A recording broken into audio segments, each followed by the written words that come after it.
Ephesians chapter 6, we're going to start this morning. Just because I said so. You ever heard that before? Ever heard that from your parents? Just because I said so.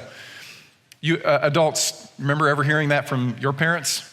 Just because I said so. And when you heard that, what did you think? You thought, I will never say that to my kids. And now you do. Say that to your kids, right? It's hard to be a kid because you think you've got something completely figured out, you know the right decision to make, and then there's somebody who's an authority over you and they can just say no, just because I said so. It's hard, it's really hard to be a kid. But you know what, it's even harder to be a parent. And you just can't understand that.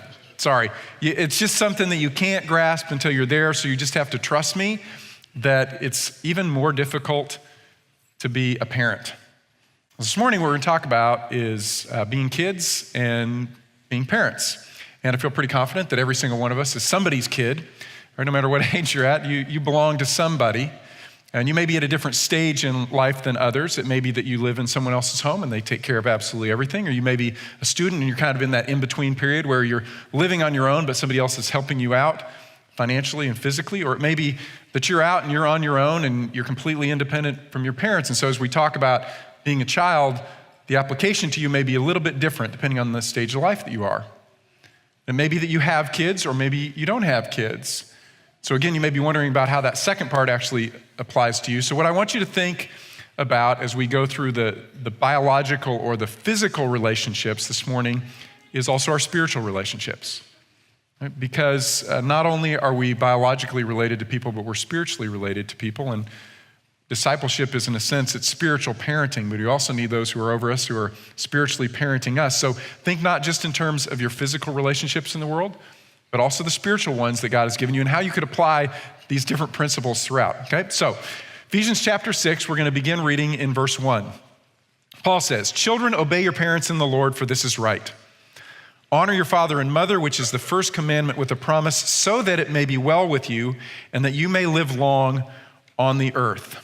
Now, notice that Paul addresses children first, probably because they are in a subordinate position. He addresses them as the subordinates first before he addresses those in authority. Maybe, probably, not sure, but I think there's a more important theological principle, and it's this. We cannot know how to exercise authority over others well until we learn how to live under authority well. Right? A prerequisite to being excellent at exercising authority over other people is learning to live under authority, because you will always have authority over you your entire life. You have to live well and wisely under it so you'll know how to exercise it over others. And Paul starts with those in a subordinate position. He says, "Children, obey your parents." Now, I've studied a lot of Greek. Like I took 5 years of Greek classes and I've been reading Greek for the last 25 years, and I did an extensive word study on obey. And you know what obey means? Yeah, it means obey. It means basically do what you're told without complaining and without grumbling.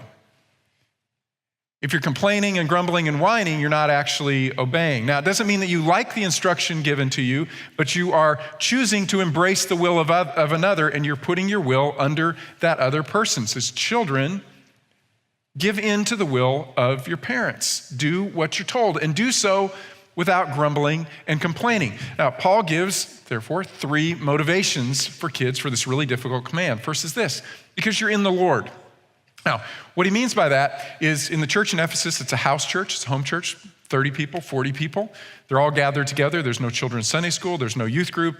Parents are sitting with their children, and this letter is being read aloud to everyone, and he's speaking particularly to those children who are old enough to have believed. He's saying, you are in the Lord, and your parents are in the Lord.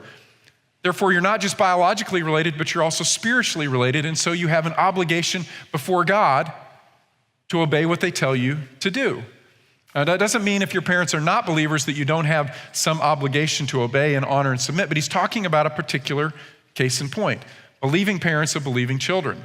Second reason he says is because this is right.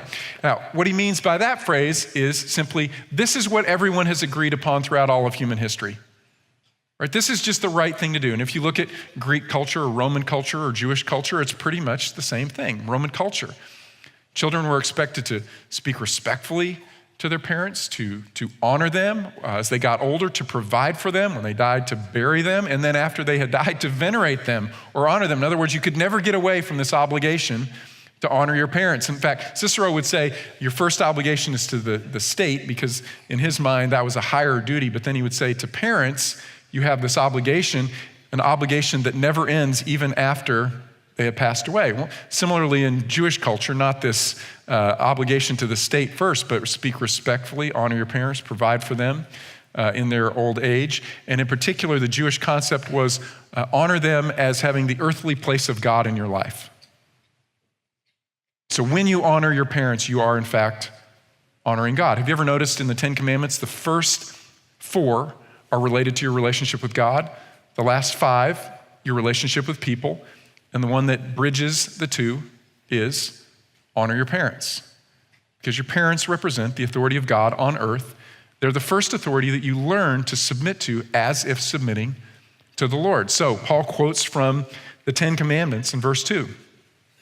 And he says, honor your father and mother, which is the first commandment with a promise. That is, give your mother and give your father the honor that is due to them according to the authority that God has placed in your life. And I would argue that this is the fundamental and maybe the first character lesson that every person has to learn. You will always have authority in your life. It starts with your parents, and then you have teachers, and you have coaches, and then you have employers, and then you have police and governors and presidents. You always have authority in your life. And this is going to be the fundamental character challenge and character formation issue, I would argue, for absolutely every single one of us. I remember reading a story about a boy who one time was walking up to a store with his mom, and he couldn't read yet, and he looked up on the door, and there was a sign, and he said to his mom, what does that sign say? And his mom said, well, the sign says, don't touch the glass. And so do you know what he did? Of course, he touched the glass, right? Go all the way back to the garden. What was the issue for Adam and Eve? God said, don't do this, and they said, yes, we will. Right? God said, this is my will, and they said, no, this is our will. Not your will, but ours be done. And here we are. And here we are. We're touching glass all over the place, right? It says, don't do this, and there's just something that rises up within us, and we want to exert our own will over every situation, and we battle and struggle with that, and it's the fundamental character issue, learning to bend our will to God and learning to bend our will gracefully to those who are in earthly authority over us. And it will be a constant battle, but it'll be the center, I would argue, of our very character. So if you look at the Garden of Eden and then you move to the Garden of Gethsemane, you see 2 very different responses to authority. Jesus didn't want to go to the cross. In his humanity, he said, that's not what I want. In fact, he didn't want to go so badly that sweat came down like drops of blood, and yet he turned to his Father and said, not my will, but yours be done, which is the exact opposite of the response of Adam and Eve.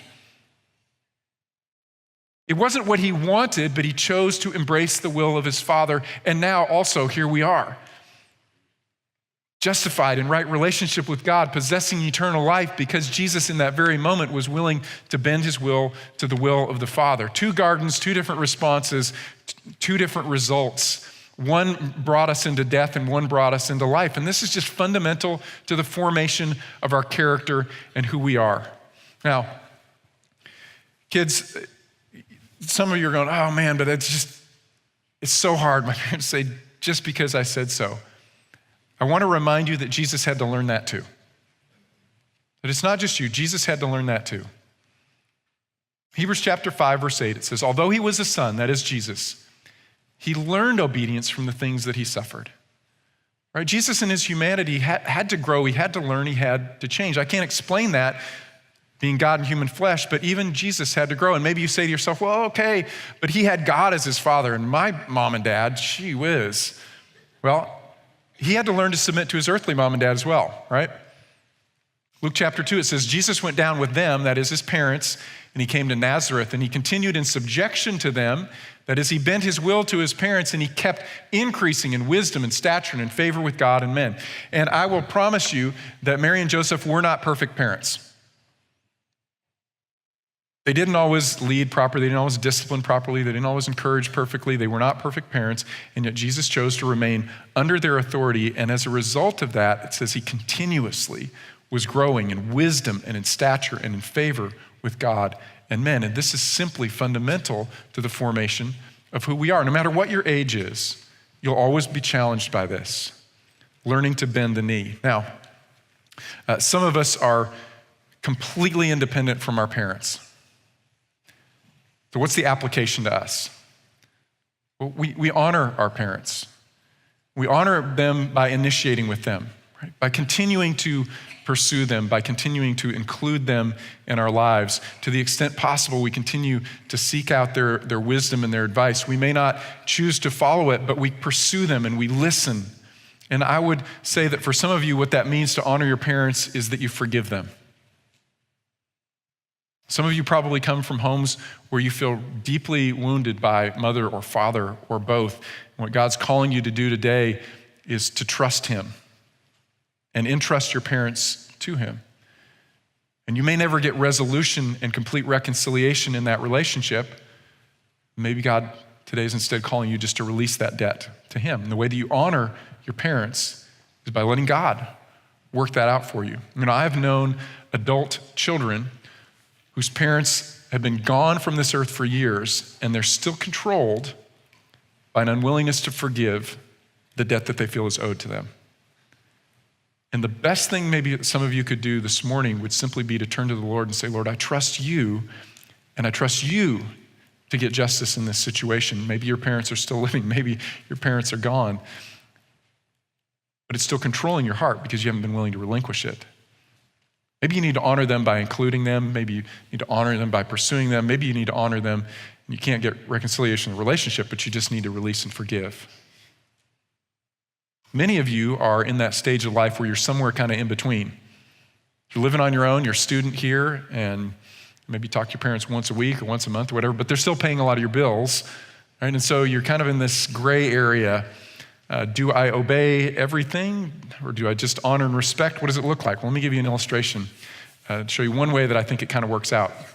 When Tristy and I were doing college ministry, every summer as mission projects came around, I would get a call from a student who would say, I really, really, really want to go on this mission project, and my parents said no. They said, I can't go on this mission project, and Parents Weekend's coming up, they're going to be in town. I want you to sit down with us and tell them that I should go on this mission project, that it's the will of God.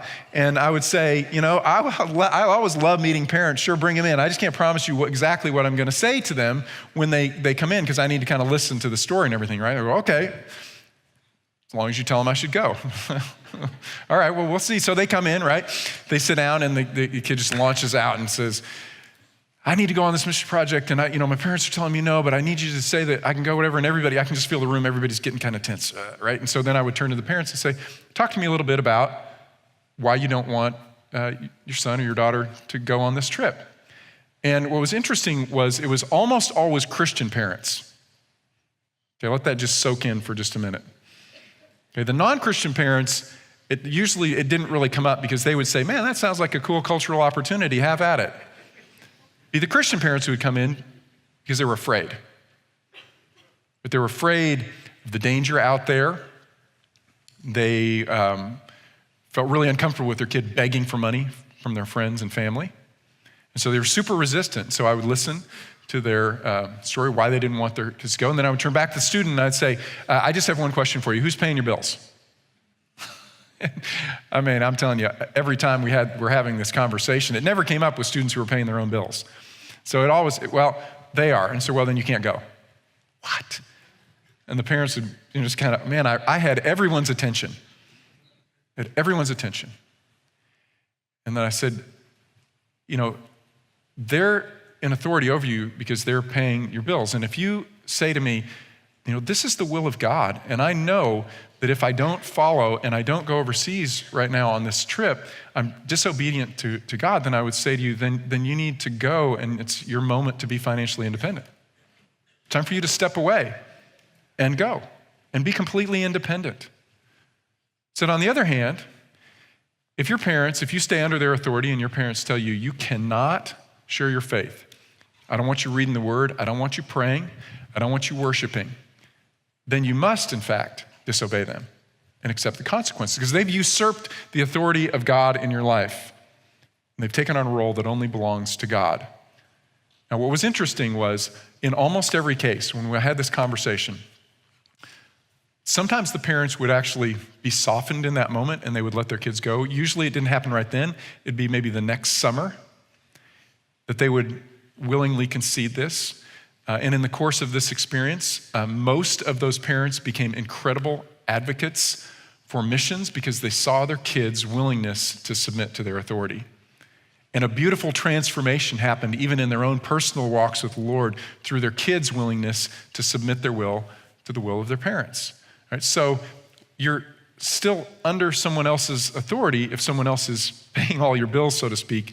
And it's not really marked by age as it is so much stage in life. For those of us who've stepped out from the authority of our parents and we're paying all of our own bills, our obligation moves from obedience to honor. Right? Honor, respect, initiate, pursue, listen to wisdom, but then we live our own lives. But if you're under their authority, you still have an obligation to obey. Now, Paul gives a third reason for us here. First of all, because you're in the Lord. Second, because this is right. It's the right thing to do. But then third, there is in fact a reward associated with submission to parents' authority. Read with me again verses 2 and 3. It says, honor your father and mother, which is in fact the first commandment with the promise, so that it may be well with you and you may live long on the earth. So if you obey your parents, you're always going to live longer, right? Well, no, that's not exactly what it's saying. It's not a guarantee. It's what we call proverbial a maxim. This is a generally true statement. This is what dominates our interpretation of the book of Proverbs. This is generally true. If you live well and wisely, you probably will live longer and better.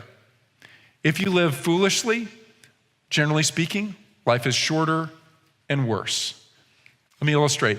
From the book of Deuteronomy, the Lord says, you shall walk in all the way which the Lord your God has commanded you, that you may live and that it may be well with you and that you may prolong your days in the land which you will possess. Now, are there exceptions to that? Sure. But what the Lord is saying is, I'm giving you all these commandments not to ruin your life, but to make your life wonderful and good and blessed. In fact, wise living is good living. Wise living typically is longer living. And you know what, kids? Your parents just have a few little experiences that are more than what you've known. And what I want to challenge you to do this morning is just to ask God to help you learn to trust. Just ask God, say, God, I don't always agree, and I think they're wrong so much of the time, but Lord, please teach me to learn to trust Him. Teach me to walk in wisdom. Now, let's turn to parents. Chapter 6, verse 4. Paul says, fathers, do not provoke your children to anger, but bring them up in the discipline and in the instruction of the Lord. In the first century, Paul is writing, fathers had absolute and complete control over their children. Absolute control. They could shame their children, they could guilt their children, they could demean their children, they could physically punish their children to a level that's beyond what we could imagine right now, and there was no CPS, right? There was no child protective services. The father's will was absolute. And so Paul turns here first to the fathers, and what he's saying in a sense is restrain the exercise of your authority. Don't live consistently with the culture around you. Because as we spoke about last week, or 2 weeks ago when we were talking about husbands and wives, the concept of the family was this, that the father has absolute complete authority and wife and children exist for the will of the father and the good of the father and the pleasure of the father. And what Paul has said in terms of relationship with spouse and with children is, no, fathers, you exist for the good of your family. They don't exist for your good, you exist for their good. And so absolutely everything that you do in their lives should be not for your pleasure, but for their formation and for their good, even when you discipline. Right? Hebrews chapter 12 is the great chapter on discipline, and it says, our earthly fathers disciplined us as seemed best to them and best for them, but God disciplines us how? For our good. Whether he's blessing or whether he's disciplining, it's all for our good. And so Paul says something that's truly and genuinely radical in this when he says, fathers, don't anger your children. Don't frustrate your children. Live in a countercultural way, right? And he addresses fathers only here. Certainly it applies to mothers as well, but Paul is going to the father as the head of the home, and he's saying, you have the responsibility to shift how your family operates and make it completely countercultural. It's not for the good of the father, it's for the good of the family. So you exist as a leader in your home, as a servant leader, and he starts with a negative. He says, don't provoke your children to anger. Now, what does he mean by that? Because I will tell you, pretty much anytime I tell my kids no, it makes them mad at some level, right? I mean, when I'm told no, I get mad because I want what I want. So he can't be saying just don't tell your kids no, right? Because that makes them angry, and just always tell them yes. That's not what he means. What's he talking about? What he's talking about is crushing their spirits. He's talking about crushing the spirit. I had a mom tell me one time, she said, my goal is I know that the Lord has called me to break the will, but not crush the spirit. I thought that was a really good phrase. Notice what Paul says in the parallel passage in Colossians. He says, fathers, do not exasperate your children so that they will not lose heart. And that word for losing heart means literally, in a sense, to be without fire or to be without passion, to crush the spirit within them. And that happens when we're just constantly focusing on the negative, when we're nagging and we're looking at the failure. And children feel like they can never do enough to meet our expectations. They become disheartened. The fire goes out. And that's when actually disobedience becomes worse. Because we've crushed the spirit. I remember when Ben was little, he was playing t-ball, and this little guy on his team got up to bat, and man, he was just terrible, right? How can you miss the ball, right? He's swinging at the ball, and he's missing, he's over, and then he hits the stick that's holding the ball up, and he just thump, and it's just terrible. I didn't even know he could strike out in t-ball, but he struck out, right? He's out. And so he's wandering back to the dugout, he's dragging his bat, and you can tell he's just so discouraged, and his dad reaches down, and he grabs him and puts him up on the fence and starts yelling at him and berating him. It was horrible. And yes, I did say something. I go, man, what are you doing? What are you doing? You're crushing the spirit within him. What's the opposite of that? What's bringing the spirit to life? Right? That's what encouragement means, to breathe life into the heart, to bring hope and confidence. These are the children who do best in the world. All of the scales of social adjustment are at their highest when kids are confident that they can go out into the world and try their best and fail and still be absolutely and utterly and completely loved and move on and try again. So Paul says, don't crush the spirit of your children. Instead, he says, but bring them up in the discipline and the instruction of the Lord. If you look back in chapter 5, verse 29, Paul uses the same word. He says, no one ever hated his own flesh, but he nourishes it. Same word, nourish them. That is, bring them up or nourish them. All that you do is for your family's good. Father, mother, family's not ultimately for your enjoyment and pleasure. It's for the good of these entrusted to your charge, under your authority. And notice there are three phrases that I want to unpack here. He says, first, bring them up in the instruction, or literally it's the training of the Lord. Like training, that is, teach them the life skills that they need. There's a body of knowledge that needs to be applied. It's like wisdom, or in the Old Testament, that concept of chokmah, that is skill in living. Teach them how to live well. And teach them the admonition, literally, of the Lord. That is, show them where the curbs are. Remind them that there are enemies in the street. Keep your place here and turn back to Proverbs chapter 6 and verse 20. Proverbs 6, verse 20, it reads like this. My child, observe the commandment of your father. Do not forsake the teaching of your mother. Bind them continually on your heart. Tie them around your neck. When you walk about, they will guide you. When you sleep, they will watch over you. When you awake, they will talk to you. For the commandment is a lamp, and the teaching is a light, and reproofs for discipline are the way of life. Right? Proverbs is all about the way of life, long living, great living, healthy living, wonderful living. And then Proverbs goes on, Solomon goes on, and he says, because if you don't follow them, you're going to wander into the street, and there will be enemies who will destroy you. right? Keep away from that adulterous woman. Keep away from those foolish friends who want to steal and destroy. Keep away. Show your children where the curbs are, right? Teach them positively wise living. Negatively, show them where all of the dangers and the pitfalls are. And then there's a third phrase. He says, do it in the Lord. And I don't know about you, but sometimes I'm reading my Bible and I just kind of skim over a phrase really quickly. But this is critical. He says, do this in the Lord. In other words, teach them what the Lord would teach them. So if I can frame that differently, I want to ask you, what is the goal of parenting? What are we actually aiming for? Well, I think we could state it. We would say we want them to love Jesus. Or we want them to follow Jesus, so we want them to frame all of life around Jesus. And when Jesus says go, we want them to go. And Jesus says stop, we want them to stop. We want them to say yes to Jesus in absolutely everything, right? In other words, it's about character. That's what we want. That's what we long for. Now, I want to ask you, though, again, what's your goal for your kids? And how do you know what your goal is actually, really? Not what you would just say or write in your journal, this is my goal for my kids. What do you really want for your kids?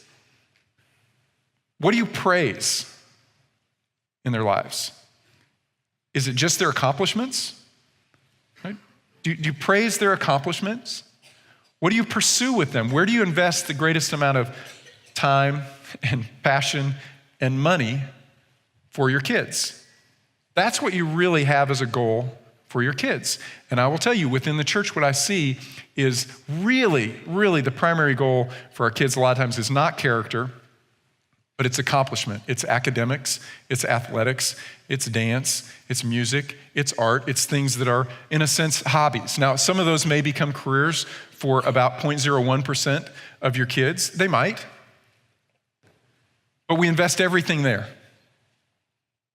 That's what we show our kids that we actually value. And I'm not saying any of those things are bad things. They're not. You know, when I was growing up, man, I was into athletics. I loved every form of competition, and my parents made room for me to do that, but it was also very clear that they didn't build all of life around that or all of life around me, but that Jesus was the center of our home. And it was a really good lesson for me. But I had to relearn it in a sense when I became a parent. I remember very vividly having just kind of one of those aha moments, and when I describe it for you, you're gonna go, duh, and why did it take you so long? But you know, sometimes you just have to experience things to get things. I was with my kids, taking them to an Aggie game. Actually, we weren't going to the game. I just took them up early, and we're watching the Corps march in, and they're sitting on the cannon, and we're, you know, watching the yell leaders outside and doing some stuff pregame and doing some, visiting some different tents and folks we knew. And in that moment, I remember thinking very consciously, I'm like, man, I want my kids to go to Texas A&M. Right? That's what I really, really, really want for my kids. And then I just had this moment, all of a sudden I thought, but what if they don't get in? And I felt a little moment of disappointment, and I thought, well, wait a second. What do I really long for my kids? What do I really long for? Because I was just having that moment where I was thinking, man, do they have like kindergarten SAT prep? We need to get on this thing. I thought, no, I want my kids to love Jesus. They may go to some other college. They may not go to college at all. That's okay. I want them to love Jesus. I want them to say yes to Jesus at absolutely every turn in life. That's what I long for my kids. And that's what I want to pursue. That's what I want to show them. So parents, you know what? The most powerful parenting tool that you possess is what you model. What your genuine affections are in life for yourself and for them. That speaks more loudly than anything else that you do in life. Christian Smith is a Christian sociologist, and he made this statement. He said, when it comes to kids' faith, parents get what they are. We get what we are. Because we can say all kinds of things to our kids verbally, but then they're gonna pick up on what we really love and what we really pursue and what we're really passionate about. Now, that's a really heavy statement. And some of you right now may just feel really tired as parents, and now you feel tired and guilty as parents. That is not my objective. So let me put this in context a little bit for you. I think that sometimes, we forget what the actual goal is in parenting. And we forget what we're actually responsible for. Right? Discouragement can come in a lot of forms. It may be that you're a brand new parent and you're just worn out, right, physically. We had a couple light the candle this morning, and they're, she's pregnant with her first baby, and they're glowing. It's awesome. It's wonderful. And I'm like, just wait. Those first 6, 8, 10 weeks, oh man, I remember Tristan and I, when we were in that moment, we finally looked at each other. We said, look, nothing we say for the next several weeks counts. Just, I love you. And yeah, right. And we're just crazy people, because sleep deprivation is a form of torture, and we're being tortured right now. We love this child God's given us, but he's torturing us. And but then you come out of that, but it's so hard, right? Those first several years, they're really hard physically. And then they're hard emotionally. And maybe you're feeling really worn out. And I want to remind you that you're not responsible for the final outcomes. You're responsible for the input along the way. There was one father, and he was absolutely and utterly perfect. And his children turned out terrible. They're called Israel, and he's called God. And they live in rebellion against him and have rejected his firstborn son, even to this day. Right? So we're responsible for what we give in, and God's responsible for the final product. Now, the other thing I think that really discourages us sometimes is this fact that we forget the goal, and we've just got to reset and say, what's actually the goal? It's not all these accomplishments and so forth, but it's their character. And so this is where we're going to invest. And I think we also get discouraged because we have expectations and then reality, right? And, in the expectations, I remember when our kids started getting a little bit older, and then they started fighting a bit, and Tristy turned to me and she said, wait a second, I thought Christian kids never fought, right? Because she wasn't raised in a home where Christ is at the center, and she's like, oh my gosh, and she looked at me shocked, and I looked at her shocked, because I had been raised in a Christian home, and we fought, and I'm like, of course this happens. Or do you say to yourself, gosh, I'm never gonna discipline my kids in anger. I'm not gonna lose my temper. I'm not gonna raise my voice. I'm always gonna discipline them in love and self-control. And then you just lose it, right? You say, my kids will never whine. Other children whine, but I'm gonna be such a great parent, they won't whine, and they won't sit in front of a video for 3 hours because I'm tired of disciplining them, and they're not gonna eat sugar, maybe an apple. Right? And then reality kicks in, right? Reality kicks in, and you just have to reset. Say, what am I actually responsible for? And what does God want for my kids? And let me follow that pattern, okay? Let me follow that pattern and follow the Lord. Now, let me give you a couple specific applications as it relates to this. First is this. Kids, I just want to encourage you just to ask God to teach you to trust your parents. And I know it's hard, and you can't always agree with the things that they say, but just ask God to stretch you, to train you, just to trust them a bit. I just promise you there are things that you'll understand a bit later that you can't understand right now, but you need God's Spirit to teach you and train you to trust. Parents, pray for your kids. Really pray for them. Tristy prays for our kids like all of the time, which is so encouraging to me because I know that at least they're getting one parent praying for them all the time, right? No, just kidding. I pray for our kids too. I know that I do not pray as much for my wife, but I do pray absolutely every day. And as I'm praying for my kids, I am reminded about what I really value based upon what I'm praying for them on that particular day. Because I tend to start with prayers that they're kind of important, but really not that important. And then I'm reminded, and the Lord says, but what do you really want for your son? And what do you really want for your daughter? And I dive deeper into prayer for them. I want to encourage you, pray for your kids. Model what you desire for your kids. If your life is not built around Jesus Christ and saying yes to everything that Jesus calls you to do, don't expect them to say yes as well. But when you do begin to say yes, they'll see that.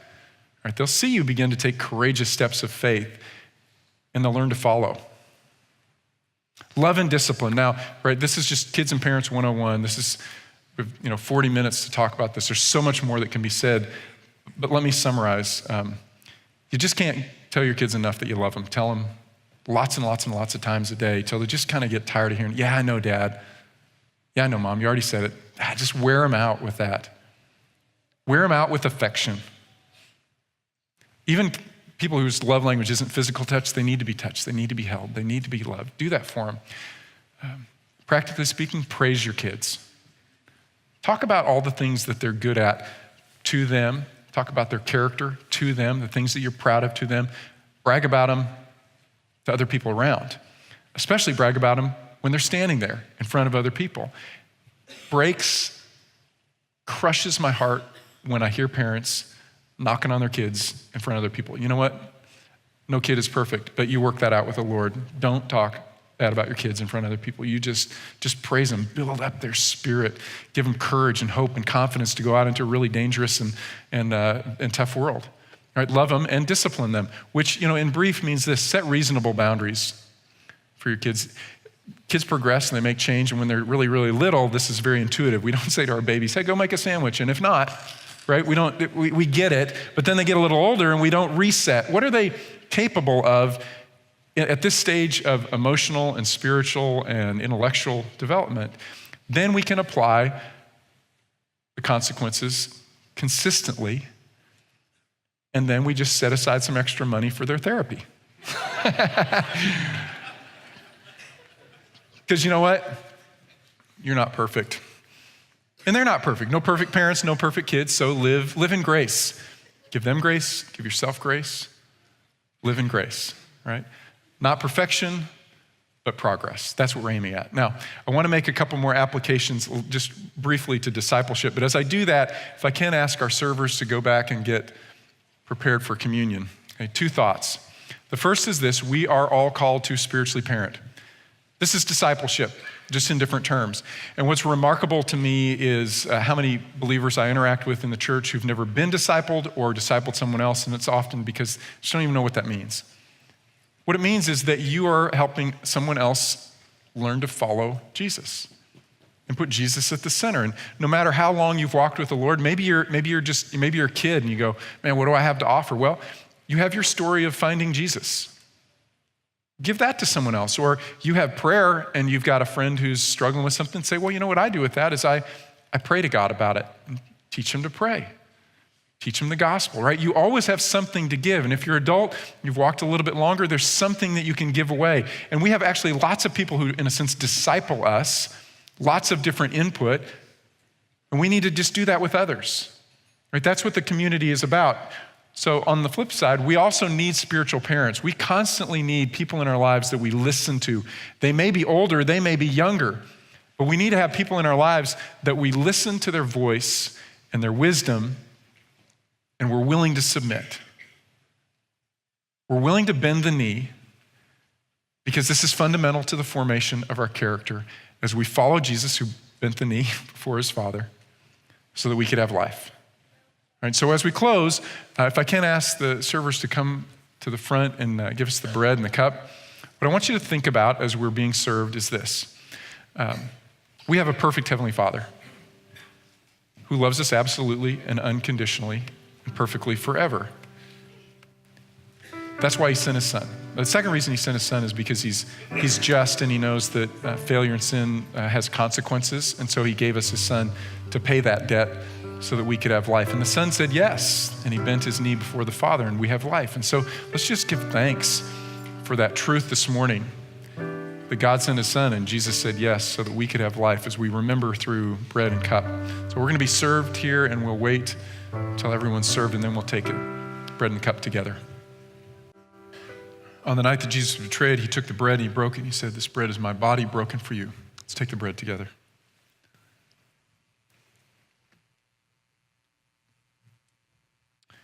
Then Jesus took the cup also, and he said, this cup is the new covenant in my blood. Do this as often as you drink it in remembrance of me.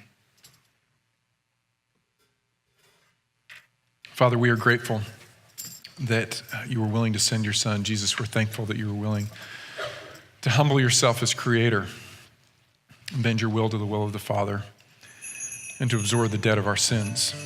And Father, I pray that you would teach us to be those kinds of people who don't follow Adam and Eve in the Garden of Eden, but follow Jesus in the Garden of Gethsemane. Say, not our will, but yours be done. As a result, Father, we really transform the world around us. Father, we are grateful.